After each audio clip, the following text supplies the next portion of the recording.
दंगल का आखिरी दाव।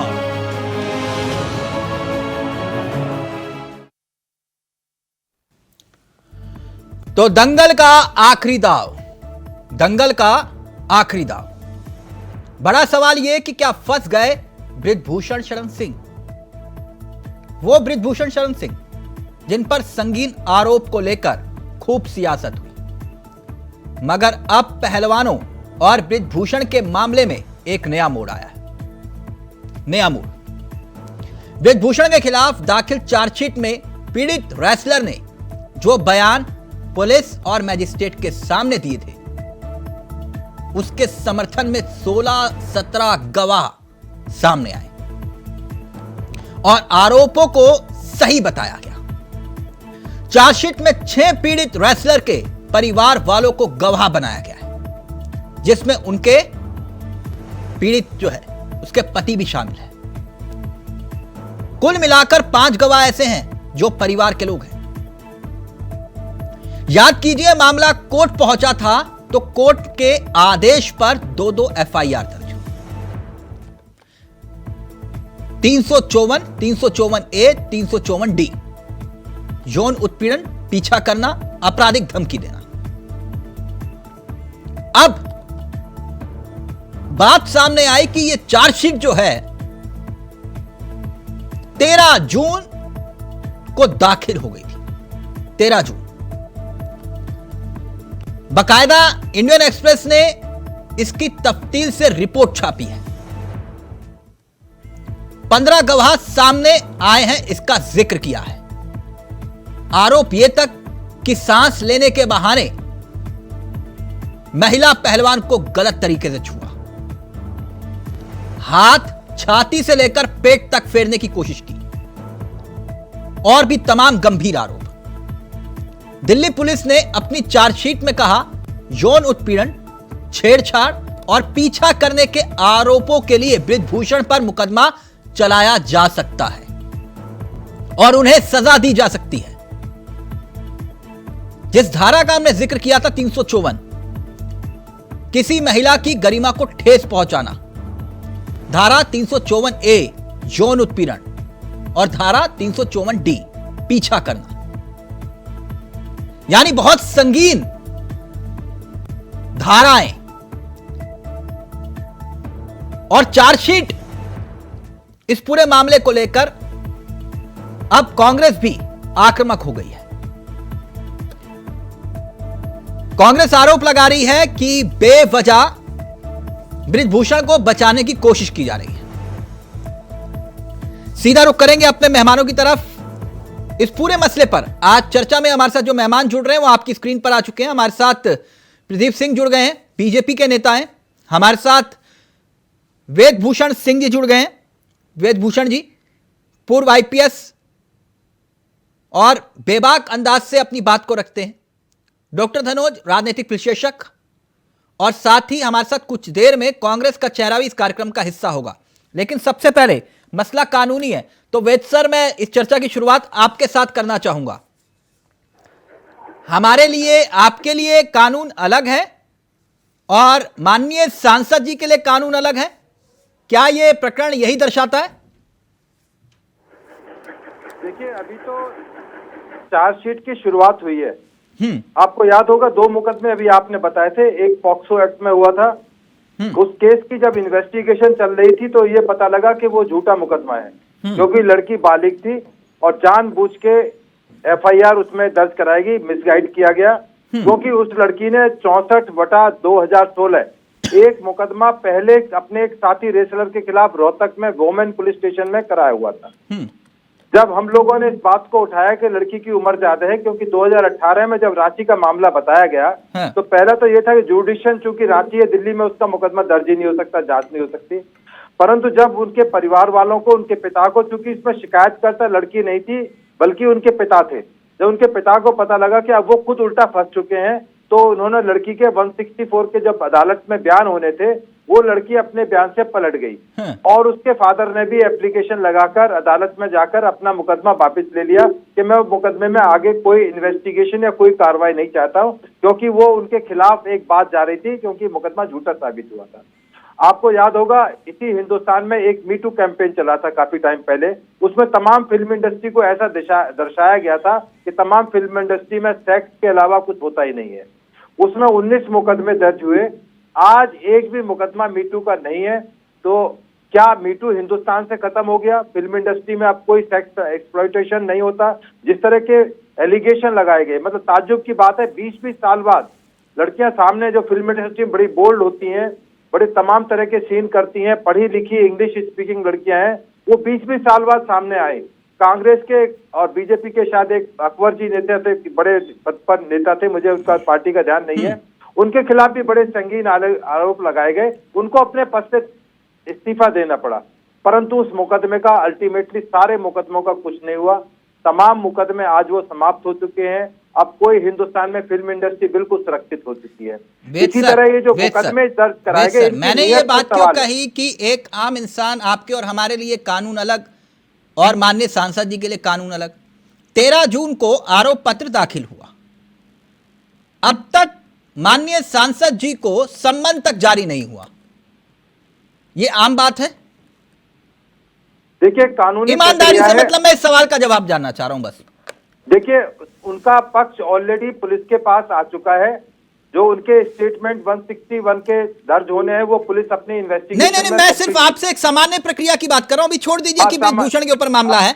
मैं ये जानना चाह रहा हूं कि अगर 13 जून को आरोप पत्र दाखिल हुआ तो अब तक सम्मन जारी होना यह सामान्य प्रक्रिया है? सामान्य प्रक्रिया की सम्मन जारी नहीं होता, 1 महीना होने को आया, होता है ऐसा सर? देखिए, बिल्कुल उससे भी ज्यादा सामान्य प्रक्रिया है, क्योंकि मेरा कहना बल्कि जल्दी सम्मन कर लिया है। नॉर्मल केस के अंदर नहीं, सम्मन तो अभी किया ही नहीं है सर। नहीं, सम्मन एक महीना होने को आया, आरोप पत्र दाखिल हुआ, लेकिन सम्मन नहीं जारी हुआ। नहीं, सम्मन उनको बुलाया जा चुका है। मैं आपकी जानकारी के लिए बता दूं सर, चार्जशीट जब दाखिल हुई आरोप पत्र के बाद कब बुलाया गया? उसके बाद नॉर्मल प्रक्रिया है। पहले तमाम जो आपको ध्यान होगा, अदालत की छुट्टी पड़ी हुई थी, कोर्ट बंद थी। हाँ। इसलिए कोई कोर्ट का काम, रूटीन काम नहीं हो रहे थे। अब चूंकि तमाम कोर्ट खुल चुकी हैं, तो उस प्रक्रिया के तहत ये बिल्कुल एक, यानी आप ये कह रहे हैं कि एक सामान्य प्रक्रिया है। अगर चार्जशीट किसी के खिलाफ दाखिल हो भी गई, एक मिनट सर, अगर चार्जशीट किसी के खिलाफ दाखिल हो भी गई तो कोर्ट में पेश नहीं किया जाना या ना होना, यह भी एक सामान्य प्रक्रिया है। बिल्कुल पेश नहीं किया जाता। तमाम जितने भी सीबीआई के मुकदमे दर्ज होते हैं, उसमें मैंडेटरी नहीं है कि आप मुलजिम को अरेस्ट करके तिहाड़ जेल में डालें। नॉर्मल प्रक्रिया सीबीआई के केसेस की बता रहा हूं मैं। तो सर, सेक्शन 41 क्या कहता है? सेक्शन 41 कहता है कि नोटिस देकर आप उसको सम्मन कर सकते हैं, इन्वेस्टिगेशन ज्वाइन करा सकते हैं। यदि अपराध की जो सजा है 7 साल से नीचे है, तो आपको उसको अरेस्ट करना जरूरी नहीं है। अदालत ठीक समझेगी तो उसको जेल भेज सकती है, परंतु चूंकि एक अन्येष राय जजमेंट आया था, उसके बाद से पूरे हिंदुस्तान में, उसी को आधार मान के जो है ये पूरे हिंदुस्तान में, चूंकि इस सारे केस में तमाम कोई रिकवरी जो ब्रिजभूषण शरण सिंह है उनसे नहीं, यानी चार्जशीट के कोई मायने ही नहीं है सर? नहीं, चार्जशीट के 100% मायने हैं। आप तमाम लीगल चीज को समझें। नहीं, मैं वो लीगली आपसे समझना चाह रहा हूं। फिर चार्जशीट के तो कोई मायने नहीं हुए सर। अगर सम्मन जारी नहीं हो रहा, अगर पूछताछ ही नहीं हुई, कोर्ट के आदेश पर एफआईआर दर्ज हो रही है, लेकिन फिर भी ये सब कुछ सामान्य है, तो सर सामान्य ही होगा। बिल्कुल सामान्य, क्योंकि चार्जशीट फाइल होने के बाद तो अदालत उनको नोटिस देगी ना कि आप। सर, मैं वही तो, 1 महीना हो गया। हम अगर अभी जाकर रेड लाइट तोड़ दे सर, घर तक पहुंचते SMS आ जाता है कि आपने ये रेड लाइट तोड़ी है, इतना फाइन भर दो, आता है ना सर? 23 दिन तो अदालत ही छुट्टी रही। पूरे दिल्ली के तमाम अदालतें छोटी कोर्ट से लेकर सुप्रीम कोर्ट तक बंद रहे। सर, एक महीना हो गया और आप कह रहे हैं कि सम्मन जारी करने में आम बात है। मैं बता रहा हूं आपको, छुट्टी थी, अदालतें बंद थी, तो कैसे सम्मन जारी करता? क्योंकि फाइल तो ताले में रखी हुई थी। अब जैसे आप छुट्टी से वापस आके तो ट्रायल शुरू नहीं करते, केस का ही ट्रायल करना है। तमाम केसों के अंदर यही हुआ। कहने वाले कहते हैं कि फाइलें भी गायब हो जाती है। खैर, सुधा मिश्रा जी, बिल्कुल हो जाती है। सुधा मिश्रा जी, आज आप लोग बेहद आक्रामक थे ब्रिजभूषण जी के खिलाफ, और वेद जी बता रहे हैं ये सामान्य प्रक्रिया है, कई बार नहीं जारी होते सम्मन। जी तिलक जी, मेरी आवाज आ रही है? जी जी तिलक जी, बिल्कुल जो वेद जी कह रहे हैं, अभी बनारस में कल की घटना आपने देखी होगी। ड्रिंक करने वाला एक दुकानदार, साथी उसका और उसका बेटा जिस तरह से पुलिस महकमे और उत्तर प्रदेश शासन ने कार्रवाई की, वो घटनाएं भी आम है, क्योंकि वो नेता नहीं है, मंत्री नहीं है। तो उस पे जो घटनाएं हो, जो कार्रवाई हो रही है, उसका अलग कानून है और मंत्रियों के लिए और जो वरिष्ठतम लोग हैं उनके लिए अलग है।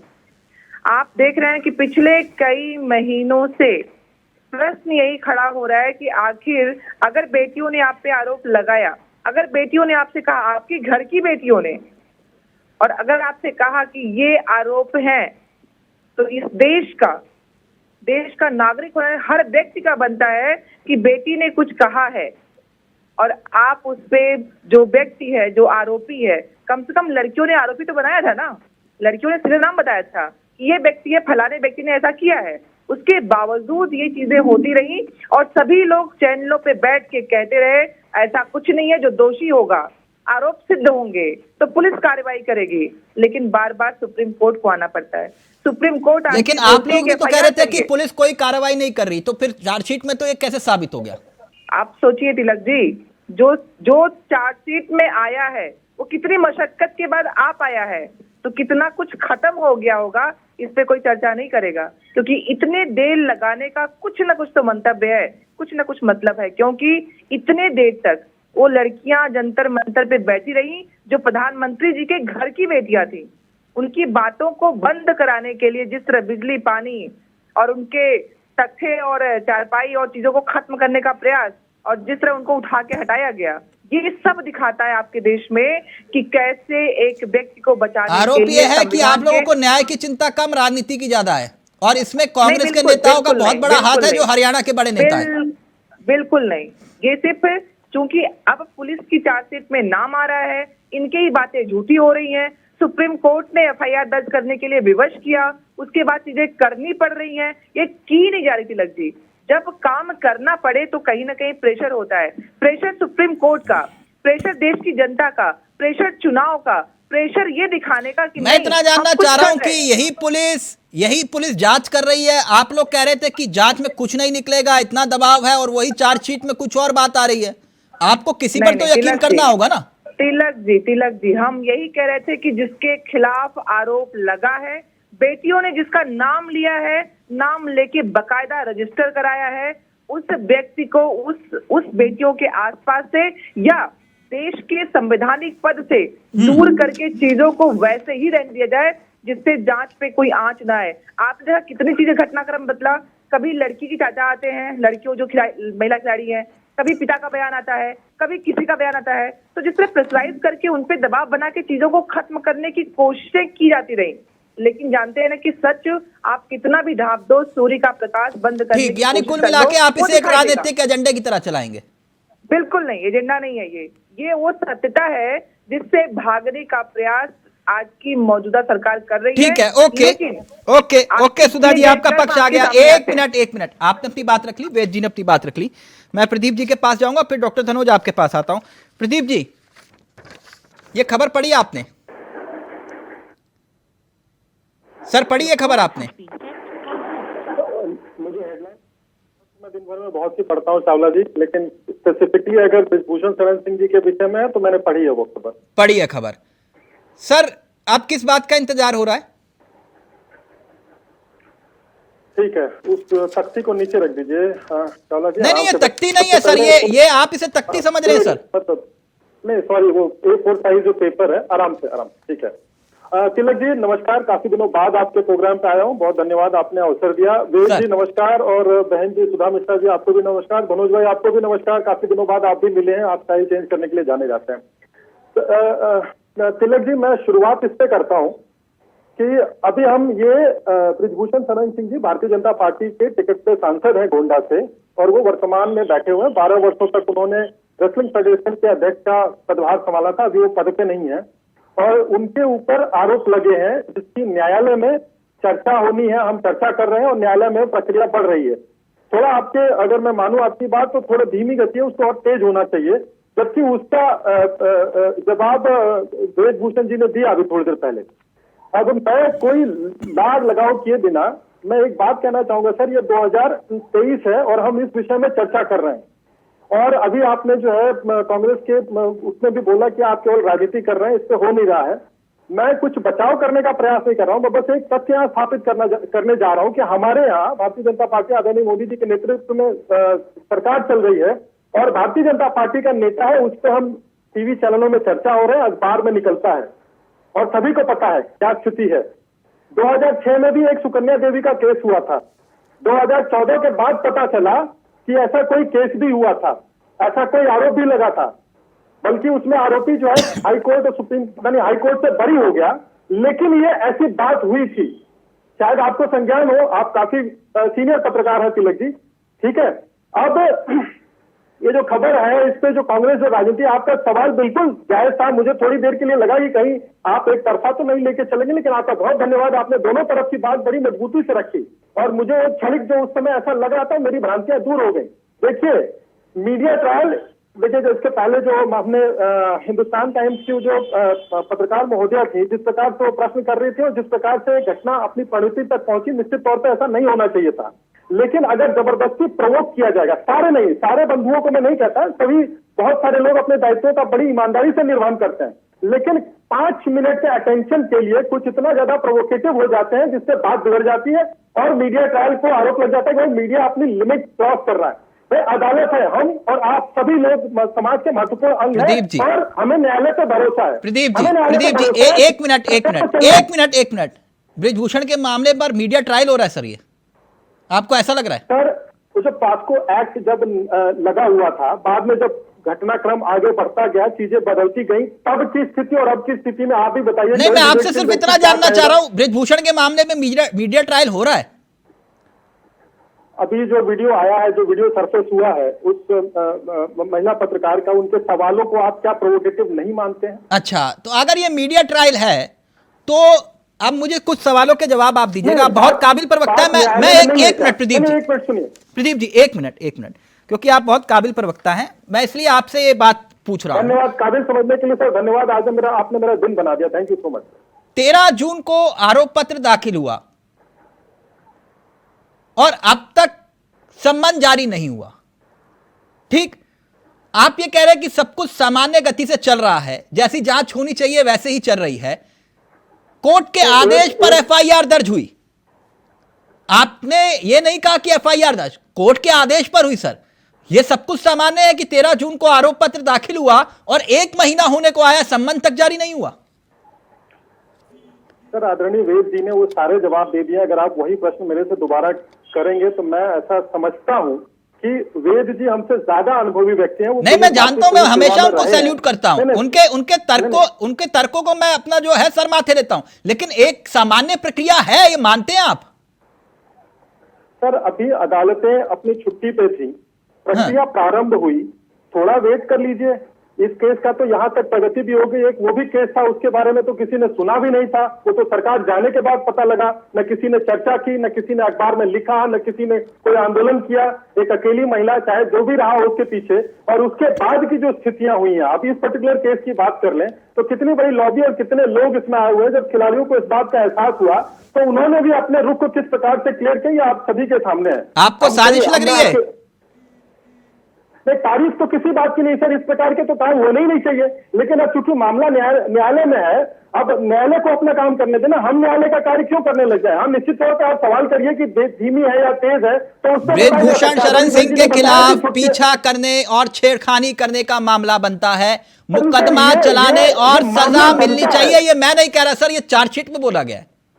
चार्जशीट में बोला गया है ना। हाँ। पुलिस का काम है चार्जशीट प्रस्तुत करना, न्यायालय का काम है उस पर निर्णय देना। तो अभी जब तक निर्णय नहीं आया है तब तक हम केवल इसी तरह से रह सकते हैं, हम क्यों आरोपी माने? अभी तो वो मामला भी चार्जशीट दिल्ली पुलिस ने जारी की है। अब आदरणीय न्यायालय का काम है ना वो, हम उस पर हम अपने सर पे क्यों उसको लेके उनको क्या होना चाहिए क्या ना होना चाहिए। आप ये कह रहे हैं काम न्यायालय का है, ओके सुधा जी, सुना आपने? फिर आ रहा हूं डॉक्टर धनोज। वो ये कह रहे हैं कि इसके पीछे सियासत हो रही है और ये काम न्यायालय का है, आप और हम जज नहीं है। ये बात तो सही कह रहे हैं प्रदीप जी, कोर्ट पर तो यकीन होगा ना? तिलक जी, मैं बिल्कुल प्रदीप भाई से पूछना चाहूंगी कि आपके संविधान में महिलाओं के हरेसमेंट को लेके जो कानून बना है उसमें क्या लिखा गया है? अगर आप मुझे आज बता देंगे तो मैं आपके सारे प्रश्नों का उत्तर दे दूंगी। ये किस तरह की बातें कर रहे हैं? ये राजनीति करने का मसला है। पहली बार जब वो महिला खिलाड़ी बैठे थे धरने पे, उन्होंने सीधा कहा था ये राजनीतिक मुद्दा बिल्कुल नहीं है। जब इन्होंने उस पर कोई काम नहीं किया, तब उन्होंने प्रेस कॉन्फ्रेंस करके कहा कि हमें इनकी हेल्प लेनी पड़ेगी क्योंकि सरकार कुछ भी करने को तैयार नहीं है। सुप्रीम कोर्ट क्या राजनीति कर रहा था? सुप्रीम कोर्ट ने एफआईआर करने पे विवश किया, क्या राजनीति हो रही थी? आप प्रदीप भाई मुझे इसका उत्तर दीजिए। जल्दी से प्रदीप जी प्लीज। आपके संविधान में महिलाओं के इस सेक्सुअल हरेसमेंट में कौन कौन सी चीजें लिखी गई हैं जो सेक्सुअल हरेसमेंट में आती हैं? आप मुझे बताइए, मैं आपके प्रश्न का उत्तर देती हूँ। चावला जी देखिए, एक तो सबसे पहले मैं बाई प्रोफेशन एडवोकेट नहीं हूँ। मैं अपनी पार्टी की बात या अपनी बात रख सकता हूँ, मैं एक प्रोफेशनल वकील की तरह से बातें नहीं रख सकता। ये एक बहुत जिम्मेदार मंच है और मेरे से कोई त्रुटि हो गई तो वो एक बात का बतंगड़ बनाने और आपके प्रोग्राम का एयर टाइम को खराब करने में मेरा कोई इंटरेस्ट नहीं है। सबसे पहली बात, न्यायालय के पास जब ये बहनें गई थी तो न्यायालय ने उसको रिपोर्ट दर्ज कराई, तो उसके बाद फिर एक बार गई थी बहनें उच्चतम न्यायालय में। उसके बाद क्या हुआ, इसको भी देखा जाना चाहिए। हर तथ्यों को अगर गंभीरता से नहीं देखा जाए और फिर उस पर कंक्लूजन पर निकलने लग जाए तो ये मेरा मानना है कि अच्छी बात नहीं है। हम कम से कम अपने संवैधानिक दायित्वों का शांतिपूर्वक निर्वहन कर सके। मामला न्यायालय में है और मामला विचाराधीन है। और दूसरी बात, जब खिलाड़ियों ने खुद इस पे कहा कि राजनीति हो रही है, हमारे मंच का दुरुपयोग हो रहा है, तो उसके बाद कोई बात रही नहीं जाती। प्रोपेगेंडा करना बहुत आसान है। और दूसरा देखिए, मैं कांग्रेस का आरोप नहीं लगा रहा हूँ, कांग्रेस के जगह कोई और भी होता है तो वो भी इसी प्रकार से कहता है। न्यायालय जब उनके पक्ष का फैसला देता है तो न्यायालय बहुत अच्छा, और न्यायालय जब उनके पक्ष में फैसला नहीं देता है, उनके मन वाला निर्णय नहीं आता है तो कोई भी उसका विरोध ही करेगा। तो इस पर अच्छे कंक्लूजन तक पहुंचा जाए। अभी आदरणीय राहुल जी का मामला हुआ जिला न्यायालय से और फिर उसके बाद वहां के हाई कोर्ट से, उसके बाद का क्या रुख था? तो न्यायालय को तो कम से कम स्वतंत्र रहने दे। आपके पास तमाम शिकायतें हो सकती हैं, लेकिन न्यायालय को अपना काम करने दे। ठीक। डॉक्टर धनोज, अब ये मामला बेहद गंभीर मोड़ पर आ चुका है। आपको क्या लगता है कि कहां पर अब इस पूरे मामले को खड़ा हुआ देखते हैं आप? बहुत बहुत धन्यवाद। कई बार इस मुद्दों पर आपके साथ बैठने का मौका मिला और आज चूंकि वेद जी भी हैं जो कि बहुत अच्छे ओहदे पर से रिटायर हुए हैं और अभी पुलिस माने कानून के तहत उनका एक यूनियन है, कई बार उनके साथ ही मुझे डिबेट पर बैठने का मौका मिला। 2 लाइन से शुरुआत करता हूँ चावला जी। मेरा जो कहने का तात्पर्य वो आपके सामने आ जाएगा क्योंकि सबसे लास्ट में आप आए। इंसाफ पर भरोसा कीजिए, इंसाफ पर भरोसा कीजिए, अदालत इंसाफ करती है। देखिए, जितने भी आरोप लगे हैं, आरोप पत्र दाखिल हुए, इसका मतलब ये थोड़े, मैं तो शुरू दिन से कहते आ रहा हूं कि जो उनका छवि है ब्रिजभूषण शरण सिंह का, उसमें ये अध्याय उनके जीवन में कभी नहीं आता है क्योंकि वो 6 बार का सांसद है। उनके क्षेत्र में लाखों करोड़ों महिलाएं हैं, लाखों करोड़ों, जो उनको पिता तुल, भाई तुल, और वो भी महिलाओं को बहन तुल, बेटी तुल मानते हैं, सम्मान करते हैं। मैं शुरू दिन से आपको कहते आ रहा हूं, आरोप प्रत्यारोप का दौर चलता रहता है।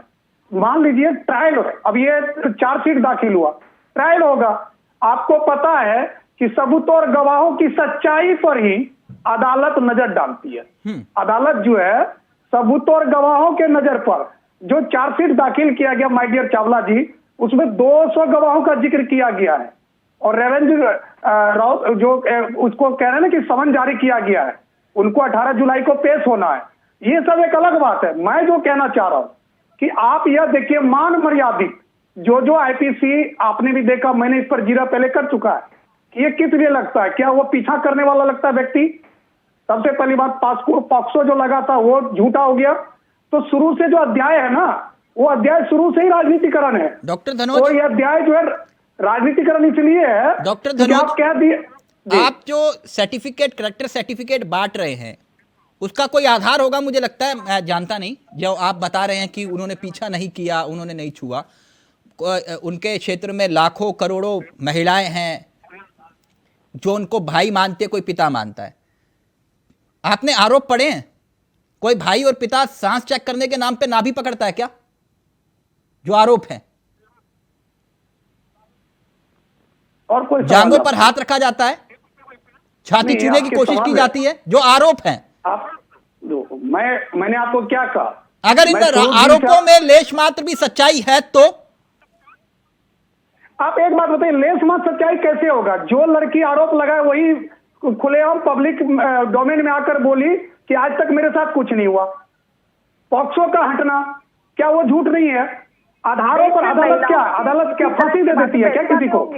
सबूत होगा, वहां पर जीरा होगा, वो आ जाएगा, पता चल जाएगा। नहीं तो फिर आप एक तरफ कह रहे तो सर्टिफिकेट आप कैसे बांट सकते हैं? करेक्टर सर्टिफिकेट मैं कह रहा हूं, आपको कैसे पता? आपको मैं बता रहा हूं, थोड़ा सा मेरे बात को सुनिए। 15 लाख 16 लाख का क्षेत्र है उनका, जहां से वो सांसद है जी, 6 बार का सांसद है जी। 15-16 लाख में आपको पता है ना, मैंने बार बार क्या बोला? तो उनके लिए कानून अलग होगा क्या? मैं कानून किसी के लिए अलग नहीं होता है जी, प्रक्रिया अलग अलग होती है। मैं आपको क्लियर कर दूं हाँ, कि कानून सबके लिए समान है, हाँ, सिर्फ उसका ट्विस्ट अलग है कि कब पुलिस किसको बुलाएगी, कब किसको बुलाएगी, उसके लिए भी आधार होता है। बिना आधार का कोई किसी को नहीं बुला सकता। इन्वेस्टिगेशन ज्वाइन करने के लिए नोटिस दिया जाता है। ठीक, जल्दी से सुधा जी रिएक्ट करना चाह रहे हैं, फिर वेद सर आपके पास आ रहा हूं। यही बात जो बात आपने कही ना, यही बात आईओ का काम क्या होता है, किस आधार पर उसे कोर्ट में भी बताना पड़ता है कि नहीं बताना पड़ता, वेद सर से पूछूंगा सारी बात। लेकिन सुधा जी पहले आप क्या बोलना चाह रही, जल्दी से। जी तिलक जी, बहुत शर्म की बात है। और चूंकि मैं महिला हूँ, और महिलाओं के किसी भी एक तो कभी महिला हिम्मत नहीं करती है कोई आरोप दर्ज कराने का।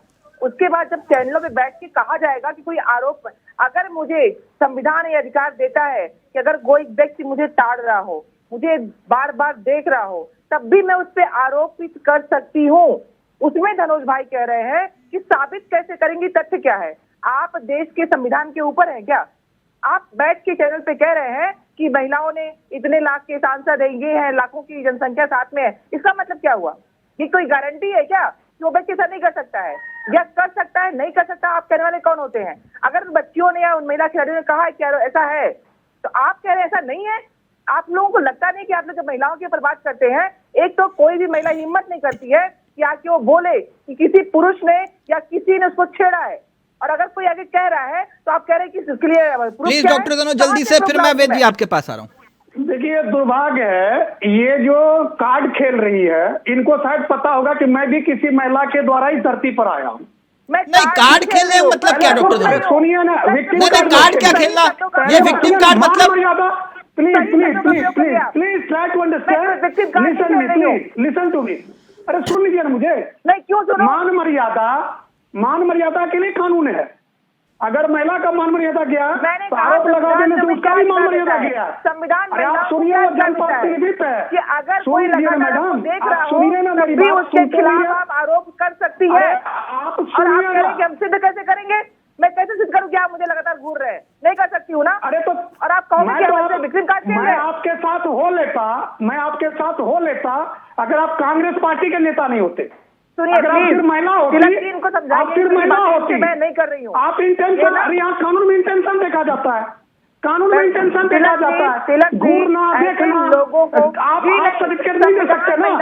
अरे आप सर्टिफिकेट नहीं दे सकते, घूरना देखना। ये बिल्कुल एक पहलवान जब कुश्ती लड़ती है तो पूरा देश उसको देखता है, उसको घूरना नहीं कहते हैं। जीतने के बाद कंधे पे ले लेता है, उसको बुराई नहीं कहते हैं, उसको उत्साह कहते हैं।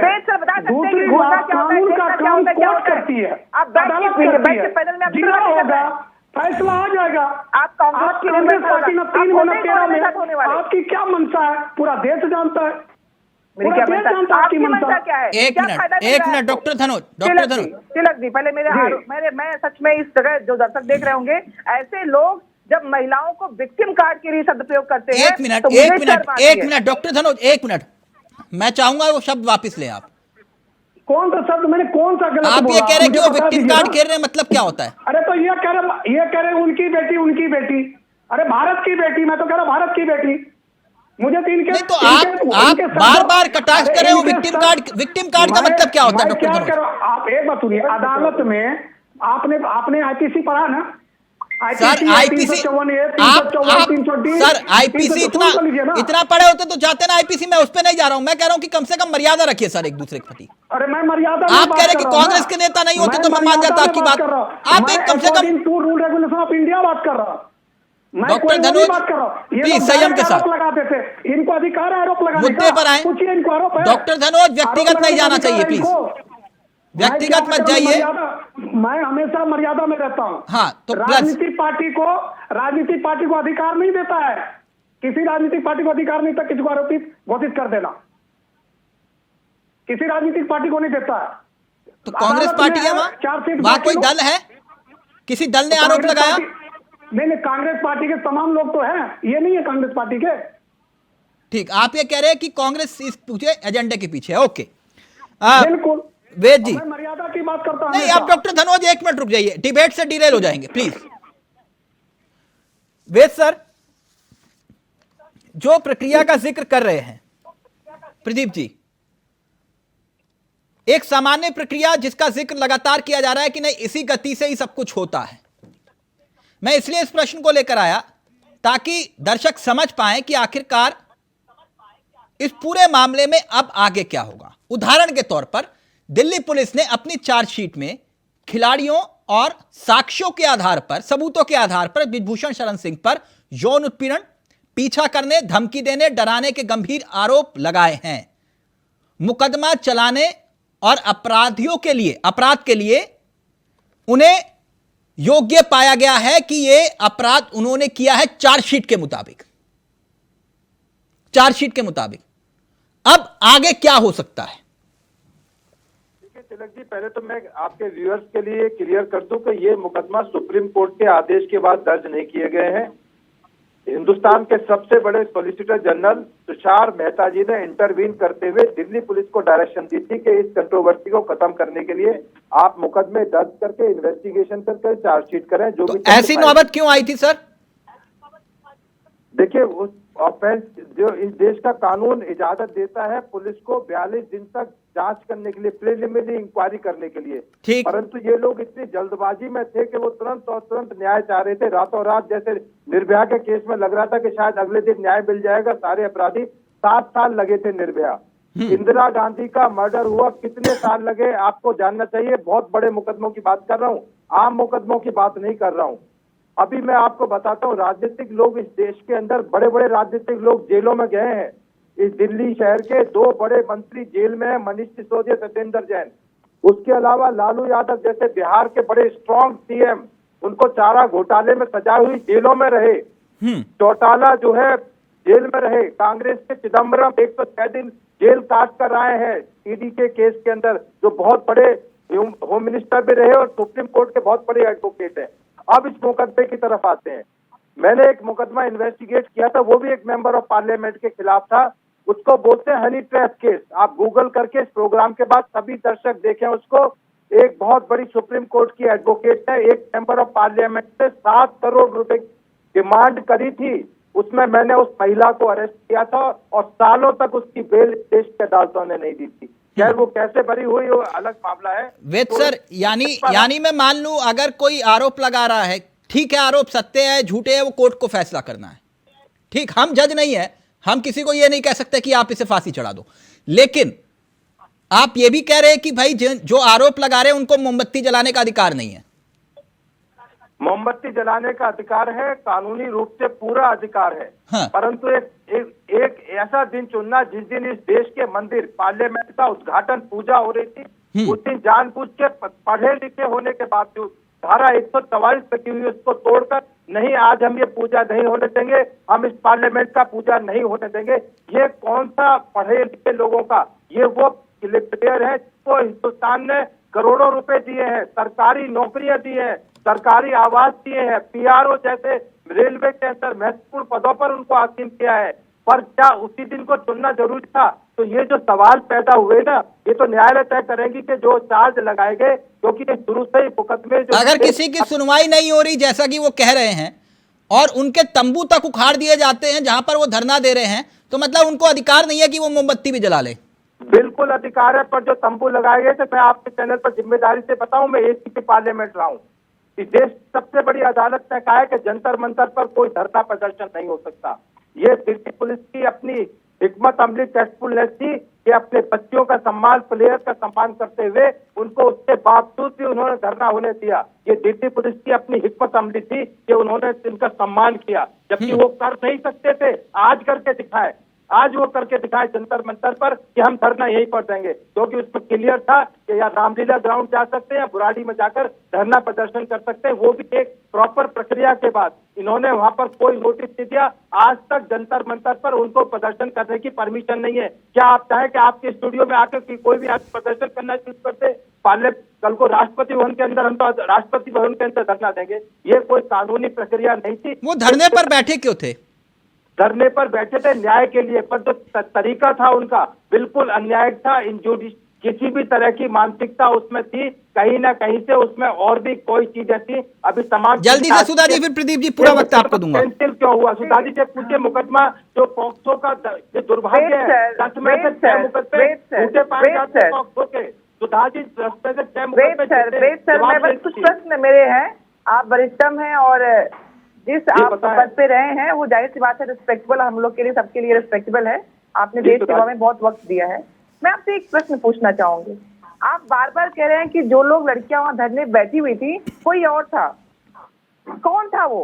देश के बाहरी लोग थे या उन बच्चियों ने, उन खिलाड़ियों ने अपने चीजों को इस सरकार के नजर में आने के लिए कहा कि इतने महीनों से जिस चीज को हम गैर राजनीतिक रूप से करने की कोशिश कर रहे थे, सुनवाई नहीं की गई, सुप्रीम कोर्ट को आना पड़ा, तो ये लोग हमारी बात नहीं सुनेंगे। तो हम चाहते हैं कि लोग सुने। वो लोग कौन थे सर? दूसरी बात, आप बार बार जो बातें कर रहे हैं, अगर आपने कहा कि न्याय पाने के लिए, तो आप मान रहे हैं कि न्याय नहीं मिला था, उन खिलाड़ियों को न्याय नहीं मिला, आप अपनी बातों से बर्दाश्त कर रहे हैं। और उसके बाद धनुष भाई ने कुछ बात कही थी। तिलक जी प्लीज मुझे वक्त दीजिएगा 1 मिनट का। अभी अगर मैं कहूं कि तनुज भाई ने यहीं बैठे बैठे मौखिक रूप से अपमान किया, लैंगिक रूप से, क्योंकि संविधान में लिखा हुआ है कि लैंगिक अपमान भी उसी अपराध में आएगा, मौखिक भी उसी अपराध में आएगा, शारीरिक भी आएगा। कहिए तो मैं बता दें क्या क्या चीजें हो सकती हैं जो संविधान कहता है कि हम महिलाओं को अधिकार है कि हम इन चीजों पे उन पे आरोपी बना सकते हैं। आप यहाँ बैठ के सीधे कह रहे हैं विक्टिम, फिर आप मुझे कह रहे हैं व्यक्तिगत रूप में, जबकि मैं कांग्रेस की प्रवक्ता हूं। आप वरिष्ठ पत्रकार के रूप में बैठे हुए हैं, लेकिन आप उससे मौखिक रूप से सीधे कह रहे हैं कि आप कांग्रेस की नहीं होती तो मैं आपके साथ चल लेता। क्या मैंने आपसे कहा क्या मेरे साथ चल लीजिए? लेकिन उसके बावजूद आपने इन शब्दों का प्रयोग किया, तो ये मौखिक रूप से यौन उत्पीड़न में आता है। अगर आपको पता ना हो तो मैं आपको बता दूं, आपने जानबूझ के मुझे चुप रहने के लिए, विवश करने के लिए ऐसे शब्दों का प्रयोग किया। उदाहरण के तौर पर आपने आरोप लगाया, 1 मिनट सुधा जी, बात समझ गए हम आपकी। उसकी विवेचना कौन करेगा? नहीं सुनिए, उसकी विवेचना कौन करेगा? नहीं, बिल्कुल मैं इनके आरोपों पे जो कर रही आरोप नहीं है, वो बेटियां इस देश की है, हमारी, आप सबकी खिलाड़ी है वो। जब वो उनके नाम पे राष्ट्रगान बजता है ना, तो एक व्यक्ति के लिए नहीं, समस्त देशवासियों के लिए राष्ट्रगान बजता है। जब वो लेके आती है भारत के लिए कोई भी तमगा, तो वो देश का होता है। यहाँ पे उनके लगाए गए आरोप देश के क्यों नहीं है? आपको राजनीति की बू नहीं आ रही इस पे? बिल्कुल नहीं। वेद सर ने कहा कि न्याय पाने के लिए आई थी, उन्होंने स्वयं कहा। अगर आपके नेता इसके पीछे शामिल हुए तो? बिल्कुल नहीं। आप जांच कराइए ना, तंत्र आपके हाथ में है। तंत्र अगर ना 1 मिनट, संगठन के स्तर से अगर जो आरोप लग रहे हैं, आप अपने नेताओं की जांच करवा लीजिए। ये तो नाम लेकर बता रहे हैं ना कि हुड्डा परिवार इसके पीछे है। यह कुश्ती संघ पर कब्जा जमाने की कोशिश है। प्लीज सुधा जी का ऑडियो। सुधा जी म्यूट हो गया, अनम्यूट करिए प्लीज। मुझे समय दीजिएगा क्योंकि इन्होंने। सुधा जी, हेलो जी, मेरी आवाज आ रही है? जी आपकी आवाज आ गई जी। मैंने कहा कि उन खिलाड़ियों के बारे में बात करते समय पार्टी रूप में जब हम बात करते हैं ना, तो कहीं ना कहीं इस देश के ऊपर प्रश्न चिन्ह खड़ा करते हैं यहाँ पे तिलक जी। मैं सीधा कह रही हूँ कि अगर उनको न्याय नहीं मिला, मैडम, कानून भावनाओं के आधार पर फैसले नहीं लेता है। अरे तो उनके आरोप बताए ना, संविधान के अकॉर्डिंगली उन्होंने आरोप तय कराए ना, बोला ना कि आरोप है उनपे। तो अगर आप एक तरफ कह रहे हैं कि ये प्रभाव में है और दूसरी तरफ चार्जशीट में ये बात सामने आ रही है, आप कह रहे हो कि सुनवाई नहीं हो रही है, चार्जशीट में बता रहे हैं वेद सर कि आप धरना नहीं दे सकते थे, आपका धरना इलीगल था, उसके बावजूद जो है दिल्ली पुलिस ने दिल बड़ा किया। वाह, मतलब वही तो मैं कह रही हूँ कि एक तरफ वेद सर कह रहे हैं, क्योंकि वो पूर्व IPS रह चुके हैं, वो कह रहे हैं कि न्याय पाने के लिए वो बच्चियां वहां थी, वो खिलाड़ी न्याय पाने के लिए, क्योंकि न्याय नहीं मिला था, और वो कह रहे हैं कि उनको अनशन करने का या फिर वहां पे जाने का अधिकार नहीं है। दो बातें एक समय ठीक। पे सही कैसे हो सकती हैं? ठीक, ओके। ये लाइव में कमेंट आया है प्रदीप जी, वो ये कह रहे हैं कि इस चार्जशीट में जो बातें सामने आई उसके बावजूद बृजभूषण को बीजेपी में रहने का अधिकार है कि नहीं? तो देखिए, हमारी पार्टी तो ऐसे स्वच्छता की है, बहुत सारे हमारे नेताओं ने त्यागपत्र दे दिया और उसके बाद जब तक वो पूरा साफ सुथरा होकर निकले तो उन्होंने वापस ज्वाइन किया जी। निश्चित तौर पे हर व्यक्ति स्वतंत्र है, जबकि वो एक जनप्रतिनिधि हो। नहीं, और वो भी आपकी एक- पार्टी एक- चाल चरित्र और चेहरे की बात करती है, मैं इसलिए पूछ रहा था। क्या चाल बृजभूषण को चरित्र पार्टी में रहने का अधिकार है अभी फिलहाल, उस पद पर रहने का? एक मिनट बताइए। तो चालो साहब, मान लीजिए किसी ऐसे व्यक्ति को जो कि बहुत ख्याति लब्ध है और कारण से उससे इनकम टैक्स रिटर्न नहीं फाइल किया, जो कि एक ऑफेंस है और उस पर आरोप लग गए, तो क्या वो जो है बाकी सारे जीवन त्याग देगा, बाकी सारे काम नहीं करेगा? अदालत में हर प्रकार के आरोप लगते हैं, उसके बाद उसकी विवेचना होती है, जब न्याय आता है तब माना जाता है। जी। लालू प्रसाद यादव जी जब तक एक मिनट सुधा जी प्लीज, एक मिनट। प्रदीप जी अपनी बात रख रहे हैं प्लीज।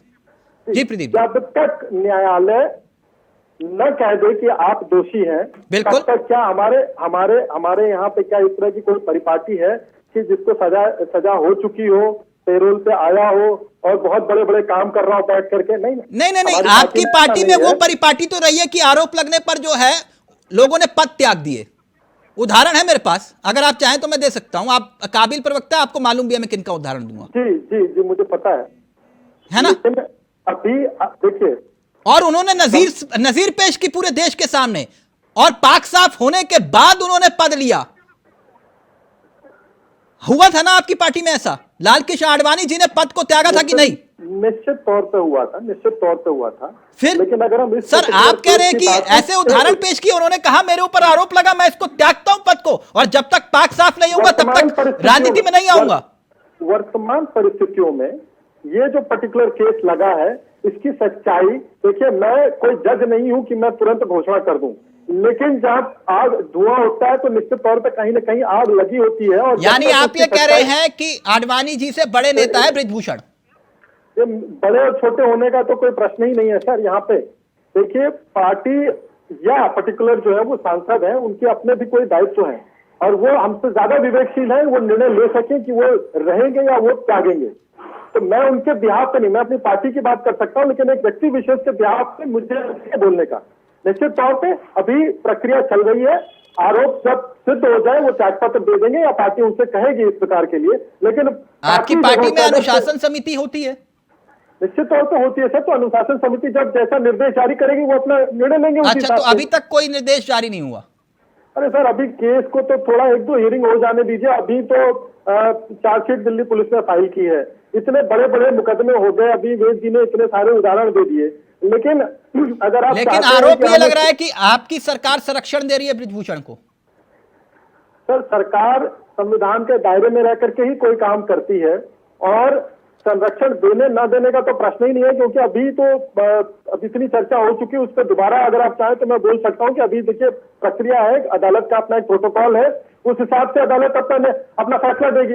लेकिन बार बार जबरदस्ती आप चाहते हैं कि वो मतलब हमारे इस चर्चा को देख करके कोई जो है व्यक्ति त्यागपत्र दे दे, तो ऐसा इससे पहले ऐसी कोई नजीर नहीं है और मुझे नहीं लगता कि इसके बाद कोई होने वाला भी है। यानी आप ये कह रहे हैं कि बृजभूषण किसी कीमत पर त्यागपत्र नहीं देंगे?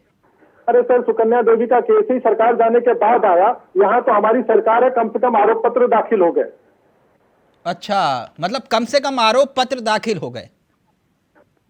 क्या सर, वो जो मुकदमा चला हाई कोर्ट में वो क्या? नहीं सर, आप ये कह रहे कम से कम हमारी सरकार है तो आरोप पत्र दाखिल हो गए। निश्चित तौर पे वहां तो किसी को चर्चा करने का अधिकार नहीं था। आप बताइए, कोई उदाहरण दीजिए कि जब तक 2013 तक जब तक नहीं, मैं तो सिर्फ यही जानना चाह रहा था। आपने बता दिया कि नहीं, वो किसी कीमत पर भी इस्तीफा नहीं देंगे।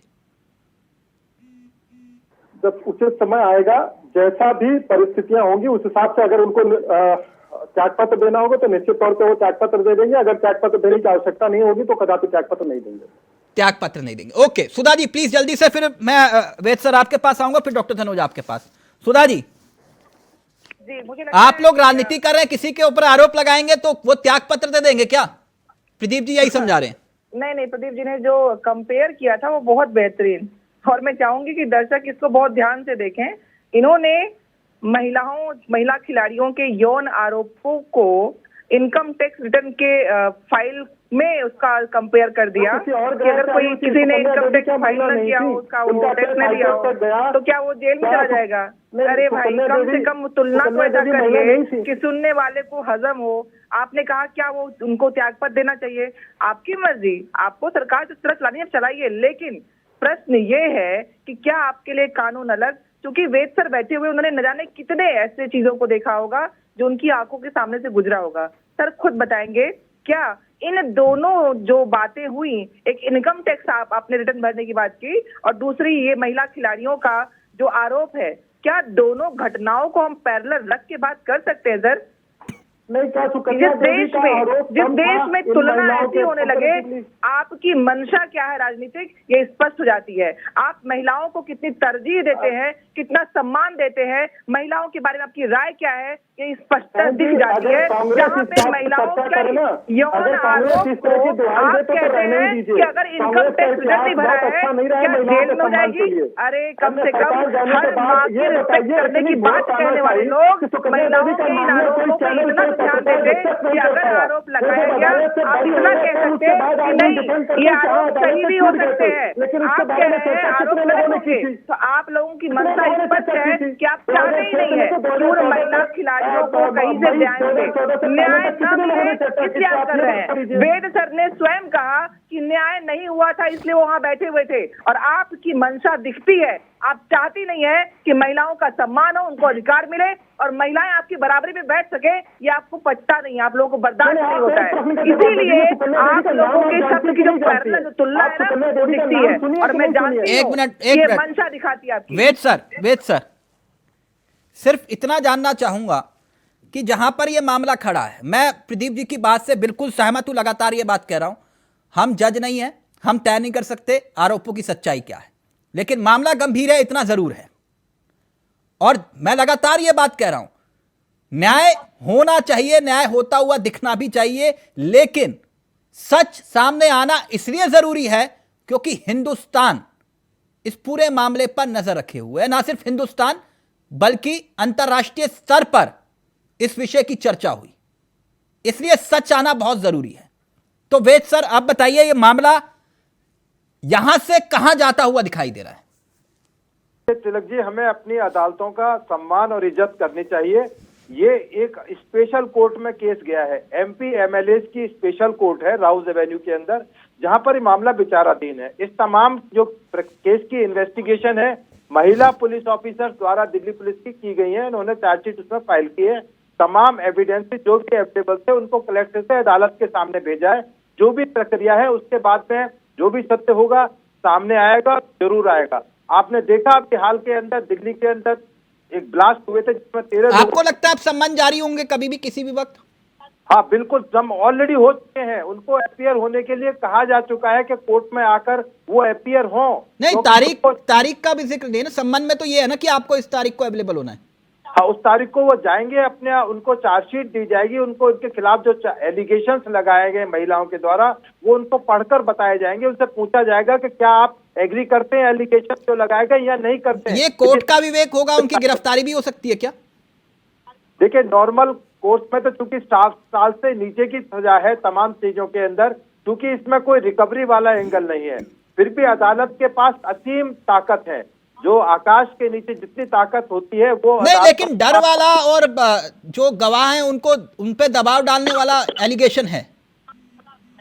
हाँ, चूंकि प्रभावशाली आदमी है, मेंबर ऑफ पार्लियामेंट है, WFI के प्रेसिडेंट है, नेचुरली बहुत बड़े प्रभावशाली आदमी है, तो ये आधार हो सकता है, ये एक आधार हो सकता है कि कई मुकदमे को प्रभावित ना करें, गवाहों को तोड़ मरोड़े ना, इसलिए इनको कस्टडी में ले लिया जाए। ये कोर्ट का विवेक पर निर्णय करेगा कि क्या वो कस्टडी में लेते हैं या उनको रेगुलर बेल पर आने के लिए बोल देते हैं कि जब भी तारीख लगे आप इस प्रक्रिया को, जो जुडिशियल ट्रायल है उसको। ठीक, डॉक्टर धनोज जल्दी से, फिर मैं फाइनल कमेंट प्रदीप जी से लूंगा।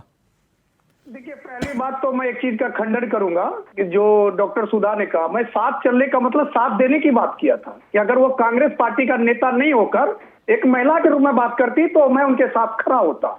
उन्होंने विवेचना गलत कर दिया। दूसरी बात, आपको मैं एक बात बता दूं, खुद शरण सिंह ने कहा कि अगर साबित हो गया तो मैं फांसी चढ़ जाऊंगा।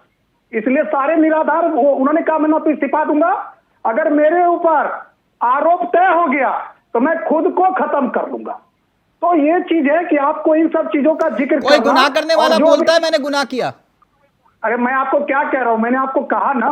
नहीं, मैं पूछ रहा हूं आपसे। मैं क्या कह रहा हूं, गुनाह करने वाला नहीं बोलता कि मैंने गुनाह कहा, लेकिन जो गुनहगार करने वाला है ना वो हर जगह नहीं जाता, याद रख लीजिएगा।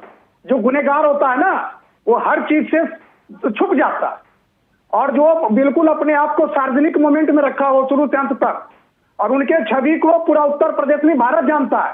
और जहां अच्छा। का वो लोकसभा सदस्य है वहां के आप महिलाओं से आप सर्वे करवा लीजिए, आपको पता चलेगा कि उनका एक अलग है। मैं अदालत की बात नहीं कर रहा हूं, अदालत में आरोप पत्र दाखिल जिरा होगा, ठीक, ओके जिक्र होगा, ओके। मैं एक महत्वपूर्ण सवाल, एक मिनट डॉक्टर सनोज, ठीक, ओके ओके ओके। कोई जिस पर आरोप लगा हो, आप ये कह रहे हैं कि वो इस तरह के सार्वजनिक मंचों पर नहीं जाता, ठीक, ओके। मैं एक महत्वपूर्ण पहलू पर आऊं, एक महत्वपूर्ण तस्वीर। अब इसका आधार क्या है मैं नहीं जानता, प्रदीप जी वो तस्वीर प्लीज पीछे से ऑडियो हटा दीजिएगा। यह तस्वीर का मैं जिक्र कर रहा हूं, और यह तस्वीर बेहद गंभीर आरोप लगाए जा रहे हैं, और माना जा रहा है यह तस्वीर जो आप देख रहे हैं यह वही तस्वीर बताई जा रही है जिसके आधार पर दिल्ली पुलिस को बृजभूषण शरण सिंह के खिलाफ आरोप पत्र दाखिल करने पर मजबूर होना पड़ा। बाकायदा इस तस्वीर में बताया जा रहा है कि वो एक महिला पहलवान के हाथ को पकड़े हुए हैं जब वो तस्वीर खिंचवा रही थी, और इसी आधार पर बृजभूषण शरण सिंह के खिलाफ आरोप पत्र दाखिल हुआ है, और कुछ ऐसी ही तस्वीरें हैं। प्रदीप जी जी, ये तस्वीरें जिनका जिक्र किया जा रहा है हैरान करती हैं। साला जी देखिए, इससे ज्यादा विचलित करने वाली तस्वीरें रही हैं। मैं फिर कह रहा हूं, मैं उसका एक्सपर्ट नहीं हूं, ना ही यह मंच है उन तस्वीरों की विवेचना करने का। मामला सब जुडिस है, वो तस्वीर का कंक्लूजन निकालने का काम आदरणीय अदालत का है। अगर इसी के आधार पर हुआ तो अदालत वो निर्णय लेगी ना। हम क्यों जज बनने के, मैं क्यों जज बनूं? नहीं, ये सब नहीं, महिला पहलवान का हाथ पकड़ने का जिक्र किया जा रहा है इस तरह से। यूजुअली मैं आपको बताता हूँ एक बात, मैं एक बात बता लेता हूँ मैं आपको। मेरा बैकग्राउंड खिलाड़ी का है, मैं 10 साल तक प्रोफेशनल हॉकी खिलाड़ी रहा हूँ, और मैं नेशनल लेवल का खिलाड़ी हूँ। मैं यूजुअली पर्सनल बातें पब्लिक डिबेट में करता नहीं। तो एक खिलाड़ी होने के नाते मेरा खेल फील्ड हॉकी था, मैं हॉकी का खिलाड़ी रहा हूँ। और हम जीतने के बाद या मंच पे जब लेते थे ट्रॉफी, उसके बाद खिलाड़ी जोश में, या मतलब देखिए उसको नेगेटिव सेंस में ना लीजिएगा, हम एंजॉय करते हैं। खिलाड़ी जीतने के बाद भूल जाता है। हमारे देश के कप्तान ने टी शर्ट उठार के उछाल दी थी, तो क्या उसका ऑफेंस माना जाए? बहुत सारी दुनिया भर में वो तस्वीर देखी गई, प्रदीप जी, तो क्या वो ऑफेंसिव मानी जाएगी? प्रदीप जी, निश्चित तौर पे। देखिए प्रदीप जी, एक मिनट, जो बात आप कह रहे हैं, आपसे मैं एक बात जानना चाहता हूं। अगर आप खिलाड़ी रहे हैं तो इस ब्रह्मांड का कोई एक ऐसा जो कुश्ती संघ का अध्यक्ष हो वो बताइए, जो सांस चेक करने का एक्सपर्ट हो, है कोई जो महिलाओं की सांस को चेक करता है उसकी गति कितनी है? यहाँ से कोच भी पकड़ के चेक करते हैं। मैं कोच की बात नहीं कर रहा, नहीं, कोच की बात नहीं कर रहा, मैं आपसे पूछ रहा हूँ क्या वो एक्सपर्ट होते हैं? मैं पूछ रहा हूँ, सामान्य ज्ञान ले रहा हूँ, मुझे ज्ञान नहीं है, मैं खिलाड़ी नहीं हूँ। अगर उस आरोपों के आधार पर आप ये प्रश्न पूछ रहे हैं तो मैं इसका जवाब नहीं दूंगा, लेकिन अगर आप कहेंगे तो कोई खिलाड़ी, मुझे भी पल्स नापने आती है। नहीं, पल्स मैं वही तो पूछ रहा हूँ कि आप पांच नापना होता है। अच्छा ठीक है, आप ये कह रहे हैं कि मैं पर्सनली रूप से इसे नहीं मानता हूं, ठीक है सर। पहलवानों के अगर चोट लग जाती है मैच पे तो कोच साहब पैर भी दबा देते हैं ताकि वो तुरंत ठीक होकर के। यस सर, आप कोच हैं या आप अध्यक्ष हैं कुश्ती संघ के?